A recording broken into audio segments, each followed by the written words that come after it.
Biadab! Siapa yang berani mengorbankan rakyat untuk menghancurkan negeriku adalah sekecil-kecilnya musuh yang harus dihancurkan.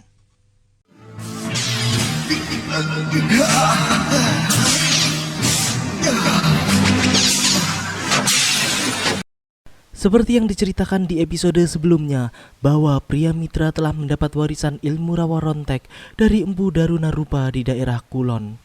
Setelah menyelesaikan tugasnya untuk membakar jasad Empu Darunarupa, ia pun kembali ke perguruan Gunung Kencana untuk memberitahukan kepada Ki Paron Wajah tentang keberhasilannya mendapatkan ilmu rawa rontek. Ketika memasuki daerah Gunung Kencana, mereka berdua pun dicegat oleh Ki Lurah dan para penduduk yang kemudian memberitahukan bahwa seluruh padepokan hancur, bahkan Ki Paron Wajah beserta semua muridnya pun tewas dibantai. Seluruh padepokan hancur, Nini.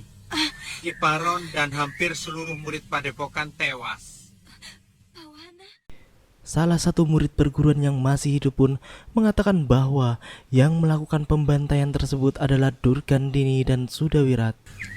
Hampir seluruh padepokan dibantai dengan sangat kejam. Siapa yang melakukan? Durgandini dan seorang anak muda. Pria mitra pun marah besar mendengar penuturan tersebut dan bersumpah akan membunuh Durgandini. Durgandini harus terbunuh. Ketika sampai di padepokannya, pria mitra dan Padmasari hanya menemukan ruangan kosong dan berantakan. Lebih parahnya lagi, mereka menemukan bahwa kitab pusaka racun Kawah Merapi dicuri oleh pembunuh tersebut.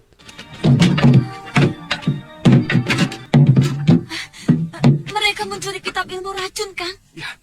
Kemudian mereka pun memutuskan untuk mencari para pembunuh tersebut ke arah Malwapati karena pria mitra yakin bahwa Durgandini ada di daerah Malwapati.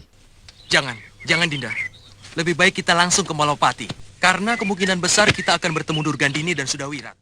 Sementara itu, Durgandini, Sudawirat dan Lokahita terlihat sedang meramu racun yang akan digunakan untuk meracuni para penduduk Malwapati. Aku ingin membuat seluruh Malwapati kacau balau dengan menaburkan racun di sumur-sumur penduduk, di sendang-sendang di mana mereka suka mengambil air.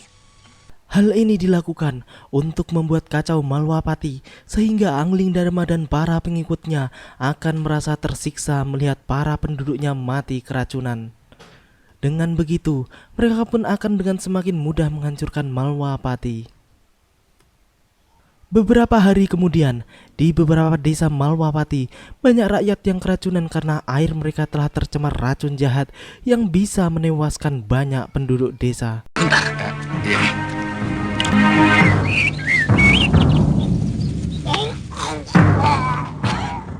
Batik Madrim pun turun langsung untuk melihat para penduduk desa yang terpaksa mengungsi ke Kedaton Malwapati. Bagaimana ceritanya hingga kejadiannya seperti ini? Mereka pun melaporkan bahwa air sumur, sungai maupun sendang telah diracun dengan kejam oleh orang yang belum diketahui siapa pelakunya. Sebagian besar rakyat desa kami keracunan, Gusti. Hampir semua sumur di desa kami diracun.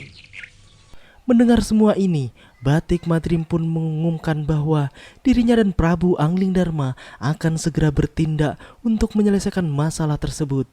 Batik Madrim pun memperbolehkan para penduduknya untuk tinggal sementara di dalam Kedaton Malwapati.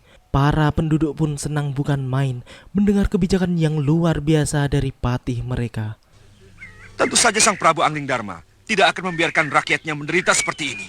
Untuk sementara, kalian semua boleh tinggal di sini.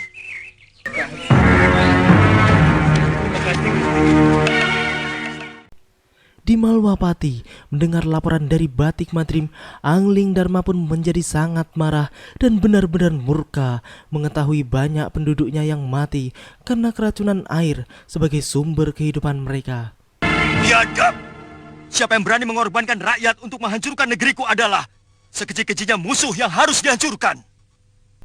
Bahkan Raja Malwapati tersebut sampai bersumpah akan menghukum pengacau tersebut dengan siksaan yang paling kejam. Aku bersumpah untuk menghukum siapapun mereka dengan siksaan yang paling kejam. Dinda Prabu, siapapun mereka harus kita singkirkan. Ya. Di hutan perbatasan Malwapati, terlihat Lokahita sebenarnya menentang aksi dari Durgandini yang meracuni para penduduk Malwapati yang sama sekali tidak mempunyai salah. Lebih dari membunuh, Nyai. Kita sudah menyengsarakan begitu banyak orang. Ia pun menuturkan bahwa Durgandini seharusnya langsung menemui Prabu Anglingdarma untuk bertarung secara kesatria. Namun Durgandini si manusia licik tersebut membantah semua itu. Kenapa kita tidak langsung saja ke Kedaton seperti yang dulu pernah kita lakukan, Nyai? Apa hasilnya? Kita keok.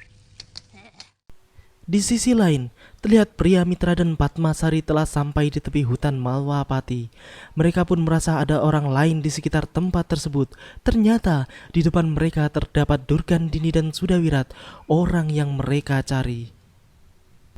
Siapa itu yang berani datang ke sini? Pria Mitra pun langsung mengumpat Lokahita yang menurutnya telah bersekutu dengan pembunuh mertuanya, Kiparon Wajah. Sudawirat pun tidak terima mendengar penuturan pria Mitra tersebut dan mereka pun bertarung sengit. Kurang ajar! Tidak pantas kau menuduh kekasihku!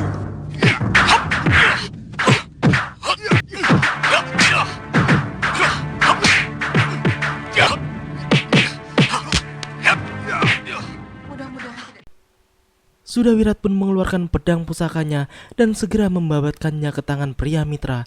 Namun yang terjadi sungguh di luar dugaan. Tangan yang telah putus tersebut bisa utuh kembali seperti sedia kala karena ilmu rawa rontek yang dimiliki oleh pria Mitra.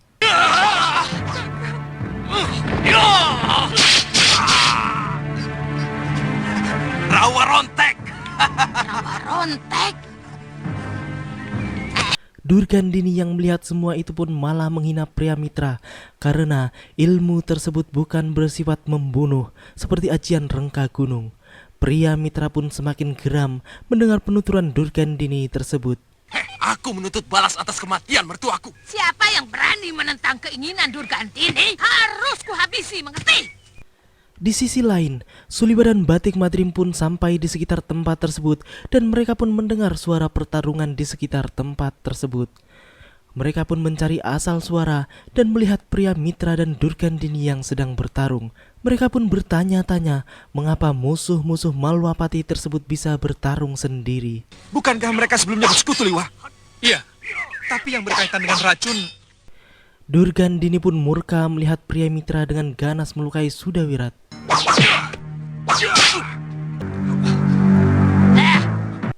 Durgandini dan Sudawirat pun menggabungkan ajian rengka gunung mereka untuk membunuh pria Mitra. Sudawirat pun tersenyum penuh kemenangan ketika rengka gunungnya dirasa berhasil membunuh pria Mitra.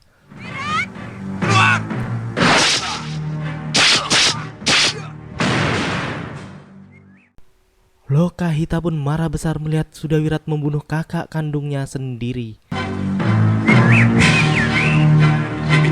Jangan sentuh aku! Namun tiba-tiba pria Mitra pun hidup kembali setelah tubuhnya tertiup angin. Hal ini membuat kaget Sudawirat dan Durgandini.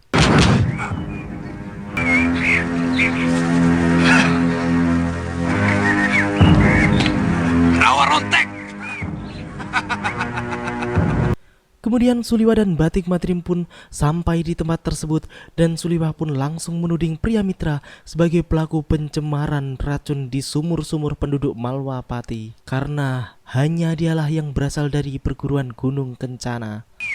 Kamu telah meracuni sumur dan sendang milik penduduk, sehingga ratusan orang telah terbunuh. Pria Mitra pun membantah apa yang dituduhkan Suliwah padanya dan langsung menuding bahwa Durgandinilah yang melakukan semuanya karena ia telah membunuh Kiparon Wajah serta mencuri kitab-kitab ilmu racunnya. Aku tidak melakukannya, Liwa. Inilah yang telah membunuh Kiparon Wajah dan mencuri kitab pustaka racun. Suliwa dan Batik Madrim yang murka mendengar semuanya pun langsung mengawali pertarungan.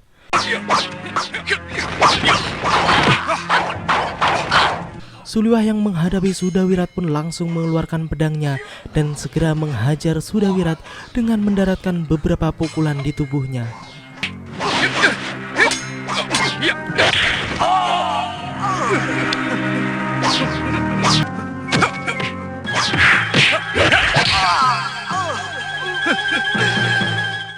Sudawirat pun kemudian mengeluarkan ajian Halimun Rengka Gunung. Suliwah yang sedang bertarung dengan Lokahita pun kaget melihat Sudawirat sudah tidak berada di tempatnya lagi. Ia pun segera mengalahkan Lokahita dan mengeluarkan ilmunya dengan menutup tubuhnya dengan kekuatan tenaga dalam penuh.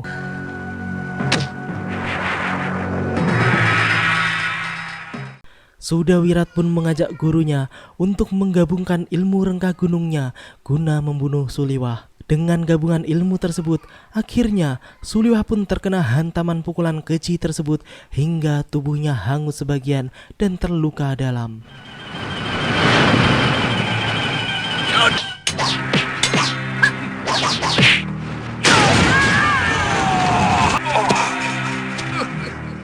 Durgandini dan Sudawirat pun puas melihat Suliwah telah tergeletak tak berdaya.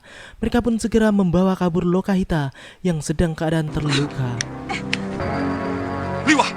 Batik Madrim pun segera menolong Suliwah dan membawanya ke Malwapati.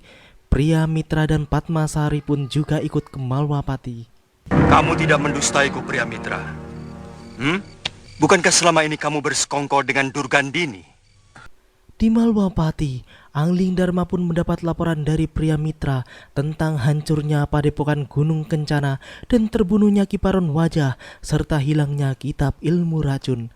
Mendengar semua itu, Angling Dharma pun percaya dan semakin dendam kepada Durgandini.